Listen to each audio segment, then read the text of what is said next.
नमस्कार दोस्तों, स्वागत है आपका स्टडी फॉर सिविल सर्विसेज में। वीडियो को पूरा देखिए। कोई भी आपका फीडबैक है, कोई सजेशन है, तुरंत वीडियो में कमेंट करके जरूर बताइए। अच्छा लगे तो वीडियो लाइक जरूर कर लीजिए और ऐसे वीडियो लगातार फ्री में पाने के लिए चैनल को तुरंत सब्सक्राइब कर लीजिए और बेल आइकन को जरूर टैप कर लीजिए ताकि आगे भी सारे वीडियो आपको मिलते रहे। यूट्यूब में फॉलो करते हैं तो प्लीज ये वाला फ्री टेलीग्राम चैनल जरूर ज्वाइन कर लीजिएगा। सारे नोटिफिकेशन, सारे अपडेट यहीं पे आते हैं, ध्यान रखिएगा। स्टडी फॉर सिविल सर्विसेज का कोई भी पेड ग्रुप अगर आपको ज्वाइन करना है तो सिर्फ 85648096960609797523864455 यही नंबर है हमारे, सिर्फ जहां पे कॉल या व्हाट्सएप कर सकते हैं। इंस्टाग्राम पे हमारा पेज जरूर फॉलो कर लीजिएगा, स्टडी फॉर सिविल .सर्विसेज है। ट्विटर पे हमको जरूर फॉलो कर लीजिएगा, @study for civil। आज के इस वीडियो में हम क्वेश्चन के फॉर्म में समझेंगे कि ब्रिटिश रूल ने किस तरीके से इंडिया की इकॉनमी को बुरी तरह बर्बाद कर दिया था। तो चलिए आगे बढ़ते हैं और क्वेश्चन के फॉर्म में इस पूरे टॉपिक को कवर करते हैं। हमारा क्वेश्चन कह रहा है what were the impacts of British rule on the Indian economy. British शासन का भारतीय अर्थव्यवस्था पर क्या प्रभाव पड़ा। तो हम आंसर के इंट्रोडक्टरी पार्ट में मेंशन करेंगे कि 18वीं शताब्दी की शुरुआत में वैश्विक अर्थव्यवस्था में 23% का भाग हुआ करता था भारत की अर्थव्यवस्था का, यानी इंडिया पूरे वर्ल्ड की इकॉनमी का 23% इंडिया के पास था अकेले, जो कि स्वतंत्रता के समय घटकर 3% हो गया। अब ये देखिए आप, जब ब्रिटिशर्स नहीं आए थे, इंडिया की इकॉनमी पे ब्रिटिशर्स का कब्जा नहीं हुआ था, तो इंडिया पूरे वर्ल्ड में 23% का शेयर रखता था इकॉनमी में। और जो 200 साल राज करने के बाद ब्रिटिशर्स इंडिया से गए तो 20% ख़त्म करके सिर्फ 3% छोड़ करके चले गए। और इस क्या क्या प्रभाव पड़े थे ब्रिटिश रूल के इंडिया पे, मेजर प्रभाव, अब हम वन बाय वन डिस्कस करेंगे। तो सबसे पहले आता है डी इंडस्ट्रियलाइजेशन। इंडिया का औद्योगिकरण कर दिया था। हुआ क्या था कि 18 सेंचुरी के करीब जब ब्रिटेन में इंडस्ट्रियल रिवॉल्यूशन आता है तो उनको एक मार्केट बेस चाहिए रहता है कि जहाँ पे वो अपना सामान बेच सकें। अब वो इंडिया उनकी सबसे बड़ी कॉलोनी थी, इंडिया की पॉपुलेशन अच्छी खासी थी, तो अब उन्होंने इंडिया की इकॉनमी को बर्बाद करना शुरू कर दिया। ब्रिटेन में इंडस्ट्रियलाइजेशन हो रहा था, इंडिया में डी इंडस्ट्रियलाइजेशन हो रहा था। इंडिया में मशीनरी नहीं थी उस टाइम पे, बड़ी बड़ी मशीनरी इस्टेब्लिश नहीं हुई थी। इंडिया में हैंडलूम हुआ करते थे, हैंडीक्राफ्ट्स हुआ करते थे, हैंडमेड टेक्सटाइल हुआ करते थे, जिनकी फॉरेन मार्केट में बहुत ज़्यादा डिमांड थी। हमने अपने पहले के जो आर्ट एंड क्राफ्ट वाले लेक्चर्स हैं उनमें समझा है कि इंडिया का आर्ट एंड क्राफ्ट कितना रिच है और पहले के समय में भी कितना रिच आर्ट एंड क्राफ्ट हुआ करता था, हम ये देख चुके हैं। तो इंडिया से बहुत ज़्यादा एक्सपोर्ट हुआ करता था। इंडिया मुगल्स के टाइम पे भी इंडिया की इकॉनमी बहुत अच्छी थी और इंडिया काफ़ी एक्सपोर्ट किया करता था, बहुत बड़ा एक्सपोर्टर हुआ करता था इंडिया, हैंडलूम प्रोडक्ट्स का, टेक्सटाइल्स का। लेकिन जब ब्रिटेन में एक मशीन आने लगी और ब्रिटेन में इंडस्ट्रियल रिवॉल्यूशन होने लगा तो अपने उन्हें मशीन मेड गुड्स के लिए एक मार्केट चाहिए था। तो उन्होंने इंडिया के हैंडमेड इकॉनमी को बर्बाद कर दिया, जिससे कि वो अपना माल इंडिया में ला करके डंप कर सके, इंडिया को अपने माल से फ्लड कर सके और इंडिया से रॉ मटेरियल निकाल करके लेके जाए और इंडिया में फिनिश गुड ला करके बेचे और इंडिया को अपना मार्केट बना ले, क्योंकि इंडिया में कंज्यूमर्स ज़्यादा थे। तो इंडिया के कारीगरों, हस्तशिल्पकारों को बर्बाद कर दिया पूरी तरीके से ब्रिटेन की पॉलिसीज़ ने।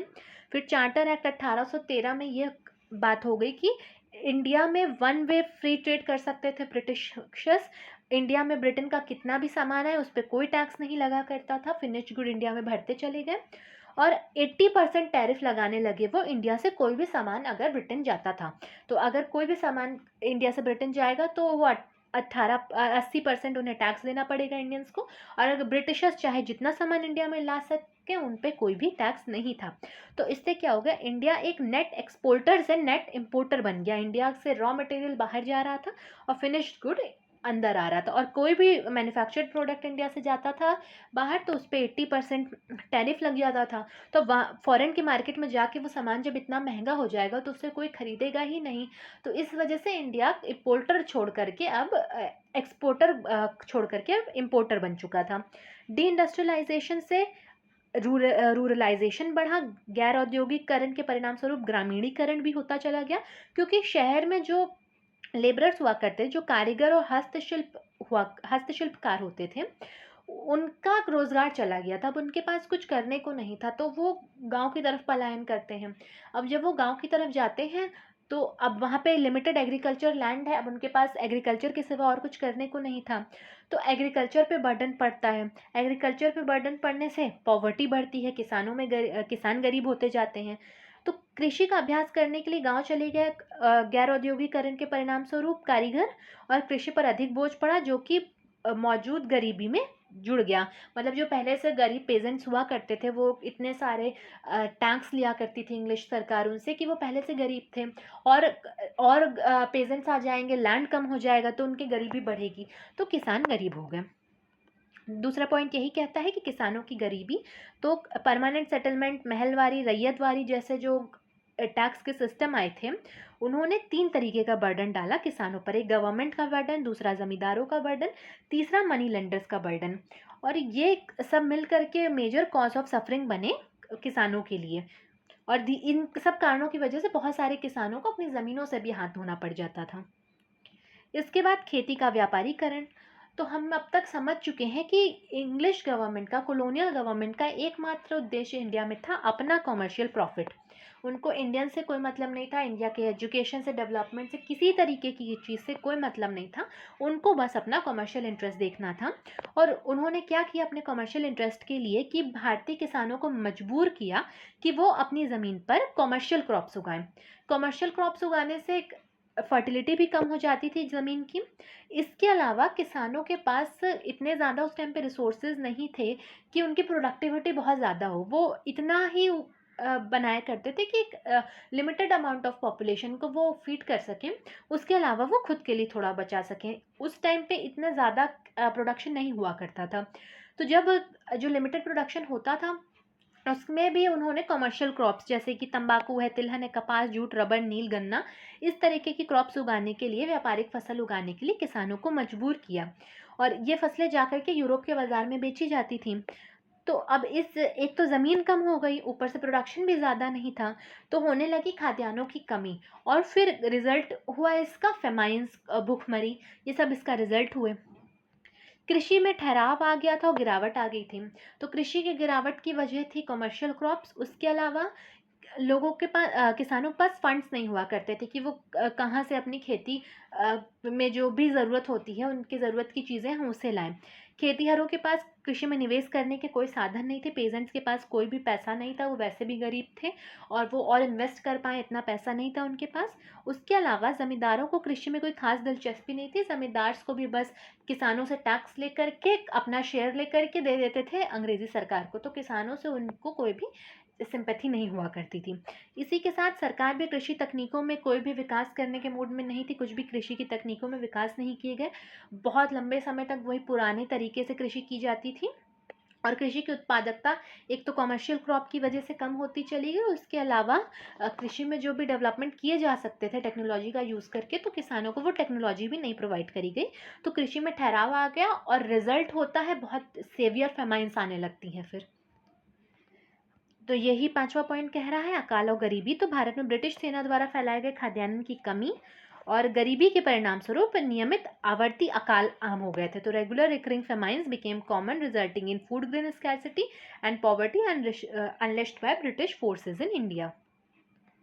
उसके बाद उद्योग का विनाश और आधुनिक उद्योग का देर से विकास। तो अभी जैसे पहले पॉइंट में हमने देखा कि ब्रिटेन में जो इंडस्ट्रियलाइजेशन हो रहा था, तो उन्हें अपने फिनिश्ड गुड के लिए एक मार्केट चाहिए था, और इंडिया काफ़ी अच्छा मार्केट था उनके लिए, तो उन्होंने इंडिया में इंडस्ट्रीज़ का डेवलपमेंट नहीं होने दिया, और जो इंडिया की हैंडलूम इंडस्ट्रीज़ थी एस्टैब्लिश्ड, उनको भी पूरी तरीके से डिस्ट्रॉय कर दिया। तो जब ब्रिटेन में औद्योगिक क्रांति अपने चरम पर थी, भारत में अंग्रेज़ अपनी मशीन से बने सामानों के लिए बाजार बनाने के लिए स्थापित भारतीय उद्योग को नष्ट कर रहे थे। भारत की इंडस्ट्री बहुत डेवलप हुआ करती थी। हमने देखा है मुगल टाइम पीरियड में भी कि इंडिया में जहाज निर्माण हुआ करता था, और यूरोपियन कंट्रीज इंडिया से जहाज खरीदा करती थी। तो इंडिया का टेक्सटाइल, इंडिया के शिप बिल्डिंग, इंडिया के जो स्टील इंडस्ट्री है, इन सबको ब्रिटिशर्स ने पूरी तरीके से नष्ट कर दिया। और भारत में फिर जो मशीनीकरण हुआ है वो बहुत बाद में आकर के हुआ है। इस लेवल पर इंडिया में प्रोडक्शन मशीनरी नहीं हुआ करती थी। इंडिया में हैंडलूम हुआ करते थे और हैंडलूम से भी बहुत अच्छी क्वालिटी का सामान प्रोड्यूस हुआ करता था। हैंडलूम इंडस्ट्रीज़ को ख़राब कर दिया, अपना फिनिश्ड गुड इंडिया भेजने लगी और इंडिया में मशीनीकरण बहुत बाद में होता है, 19वीं शताब्दी के उत्तरार्ध में होता है। पहली सूत कपड़ा मिल और पहली जूट मिल स्थापित होती है इंडिया में 1853 और 1855 में। तो आंसर को अब हम कंक्लूड करेंगे ये बताते हुए कि हम कह सकते हैं कि ब्रिटिश शासन के 200 वर्षों के दौरान भारतीय अवस्था की रीढ़ पूरी तरह घायल हो गई थी। यानी the spine of Indian economy was badly injured during 200 years of British rule. Indian economy was transformed into a colonial economy. That is, the structure of the operation of the Indian economy was determined by the interest of the British economy. भारतीय अर्थव्यवस्था एक औपनिवेशिक अर्थव्यवस्था में तब्दील हो गई थी। यानी भारतीय अर्थव्यवस्था के संचालन की संरचना ब्रिटिश अर्थव्यवस्था के हित से निर्धारित हुआ करती थी। तो पूरी तरीके से इंडियन इकोनॉमी ब्रिटिशर्स के इंटरेस्ट पर डिपेंड हो गई थी। ब्रिटिशर्स इंडियन इकोनॉमी को उसी तरीके से चला रहे थे जिससे उनका खुद का फ़ायदा हो। इंडिया से वो रॉ मटेरियल लेके जाते थे, अपने फिनिश गुड ला के इंडिया में बेच देते थे।